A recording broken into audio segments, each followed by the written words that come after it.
Good morning, YouTube land. It's Debbie from the Canadian Crocheter. It is Monday, I think April 15th, and I haven't posted in, I'm not sure, 3 or 4 days or something like that. But I wanted to come on and quickly show you the few little things that I've done.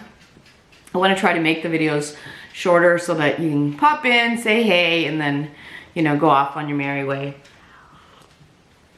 Sorry, I really need coffee today. It is miserable out. We have snow, and it's staying. It's not like it's, you know, snowing and then just melting. It's staying. It's like mid-April. I've already cleaned my beds. Like, what is going on? But, and let's see, Saturday my husband left on a business trip for the week. He is 12 hours difference. So communicating is a little challenging because when I'm going to bed, he's waking up and vice versa. But anyway, so I made dinner on Saturday, you know, for all of us, no problem. And then Sunday, it was so dreary and just freezing rain all day. None of us got out of our pajamas. We literally binge watched shows and I did a lot of crocheting, and we had leftovers, so I didn't even have to cook. It was fabulous. Like I said, none of us got out of our pajamas. It was great. But now that my husband is away this week, some of the things that he normally does, it falls on me this week. So he normally drives our youngest to school, which is about a half-hour drive away. And so I had to get up this morning and drive him to school, which is, it's not a problem. Sorry, I can see Buster in the back.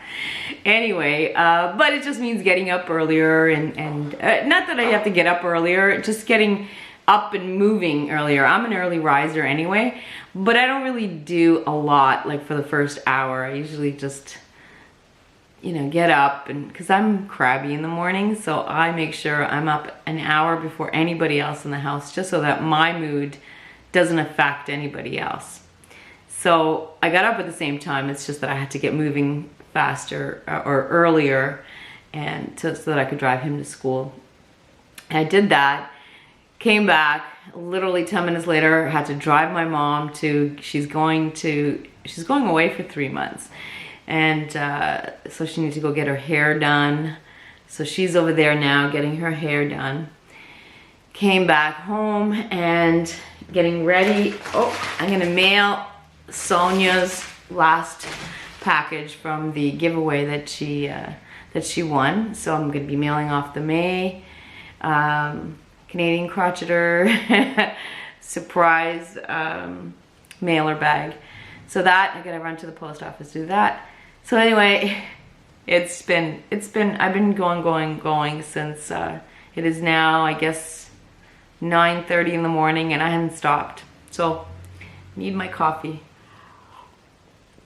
just to keep me going. Okay, what have I been up to? So yesterday, like I said, I did a lot of crocheting. And some knitting. I started a few projects. I'm still working on some big ones. I get bored very easily, so I'm one of those that likes to have a lot of whips, and I usually keep them visible. I don't hide them because then I'll forget them. So if I keep them visible, then I'll know, okay, I do a little bit here, a little bit there. But anyway, what have I been doing? Okay, so this weekend I've been practicing my amigurumi, and you know, I'm still not hooked. I love the crochet part. Love that part. I can do that no problem. It's the sewing and the embroidery that I have a really hard time with. But anyway, I made a square bear. I was watching Joe's Web, I think, and she had made one of these, but she did it in one color and hers seemed bigger. But anyway, I followed it's a free pattern on Yarnspirations. I'm not sure, but I also think Mikey did a tutorial. Doesn't look anything like that. Mine doesn't look anything like that. The parts were so easy to make. The sewing part, not so much. They also don't give instructions as to where to place things. And I don't do embroidery very often, so again, they don't give a lot of instructions on that. But making the parts was really, really easy. And I ended up making a mouth when afterwards I realized it was supposed to be a nose. So he's actually supposed to have a button nose here. It's my square bear without a nose. So I did that. Our youngest seems to think he's cute. I honestly think he's god-awful ugly. Really. Like, that would scare a child. That would scare me. But really easy pattern. So I did that. And I'll leave the link down below. The other one that I made was Bennie the Bunny. I'm pretty sure he was free as well. Hold on. Bennie the Bunny. He is by Jamy Lynn Art. Awesome pattern. Like, you get 8 or 10 pages, but she's got pictures and like she talks about how to place eyes and things. I'm still have an issue with embroidery, but here he is. He's got the ears. He's so cute. What I liked about this was all was one piece. And all you have to do is make the ears and the little arms separately. And oh, he's got a little tail, a little pom-pom. I think the one in her pattern is a little smaller than this, but yeah. I think he's adorable. I think he's really cute and for really easy pattern to follow. And it's one piece. And I don't know, I must have done something wrong because I don't know if you can tell, his one leg is it must be the stuffing, slightly fatter than the other one.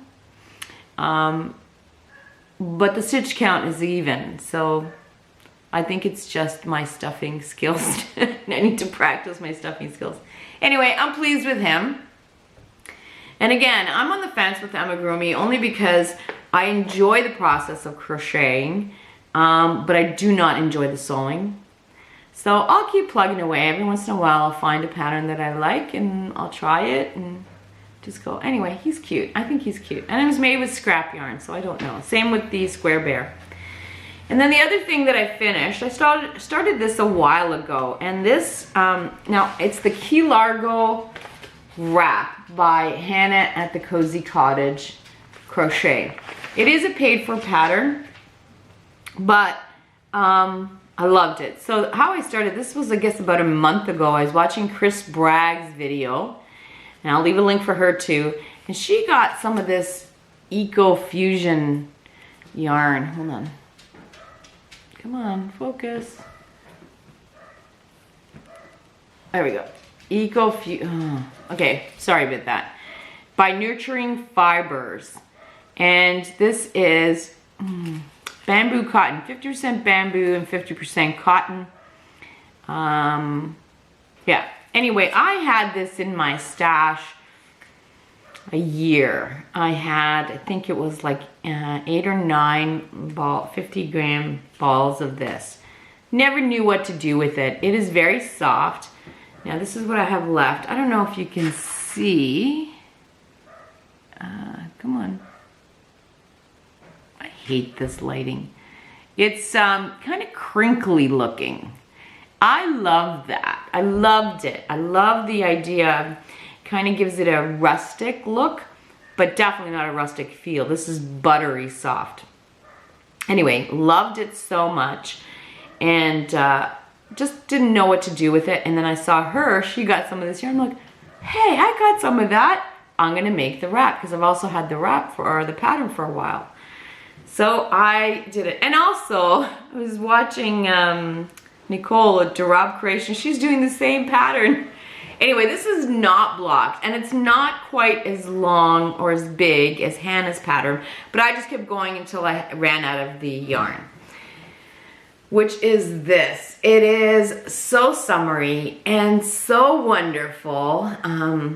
I loved it so much. I did not want, Now, it is not the pattern, a mindless pattern.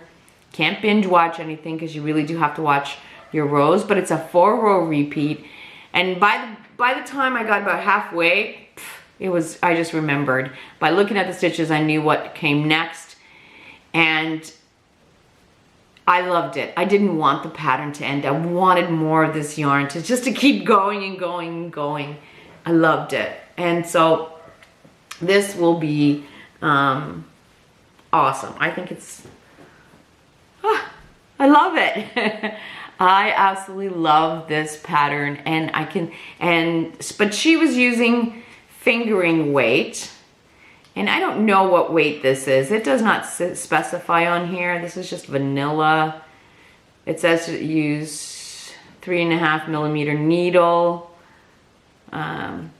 But anyway, it was thin. It's fine, but I don't think it's fingering weight. So the fingering weight one would be even lighter than this. But yes, I loved it. The only thing I didn't like about this yarn is it's scented. I've never come across this. It has a very strong, perfumey kind of smell. Don't get me wrong, I love perfume, but it has to be one that I like. This one in particular, I don't particularly like. It's very strong, so I'm gonna have to wash it. That's why I did not block it yet. I'm gonna have to wash it because I won't be able to wear it, to be honest with you. You know, everybody, perfume is a personal preference, and yeah, I like, I guess they call them sporty scents, something that's not too musky or too heavy. But anyway, stop talking about that. I love this pattern. I seriously did not want it to end. I just wanted to keep going. So I will definitely be making this. It's funny because I'm going to be doing a favorite. Katrina's Creations has asked me to, and among other podcasters, to do a favorites video, favorite patterns. So I was just making a list of my favorite patterns. This was not on it, but now it's going on there because I will definitely be making this again. And again, I've talked about Hannah before. Her patterns are so well written, so understandable, and she gives you so much information that the price that you pay is so well worth it. Anyway, I love this so much. I'm definitely going to be using it a lot once I wash it. And then the third thing that I did was, I'm still working on that triangular knitted thing. I'm about 3/4 of the way of the second triangle, but I'll show you that when I'm done. I started another knitted shawl. So this is it. This is going to be like a rib down the center. So it's a triangular shawl, and it's the garter, which is what I've been working on and trying to get good at it. But the middle, there's a nice little ribbing in the middle. And this is called the Easiest Shawl. And I'll leave a link for that as well. Okay, and then the Easiest Shawl, I don't know who it's by, but I'll leave the link to the website. Now, all I did was I went on Google and I typed in easiest knitted shawl, and I looked at a couple, and there were things that I had no idea what they meant. So I'm thinking, well, that's not easy. So I came across this, and it says the easiest knitted shawl, but there was something called yarn over. I don't know what a yarn over is, but I jumped in. I'm not kidding you when I tell you it took me 20 tries to get past the third row. I couldn't get it. I couldn't get the count right. I couldn't get it. I was sending Laurel messages going, I don't know what I'm doing. She's probably so sick and tired of me, but finally got it. And this is how much I got done. I guess this should be this way. And it really is easy. Once I didn't know what a yarn over was, but once you understand it, it really is easy. So hopefully by the next podcast or next time I come on, a big chunk of this, if not all, will be done. So that's what I've done. Okay, and that's all I've got. I'm at 15 minutes, yay! So I just wanted to pop in, check in with you guys, and I'll be back in a few days and show you the other stuff that I've been working on. Anyway, I hope everyone has a wonderful weekend, and we'll talk soon.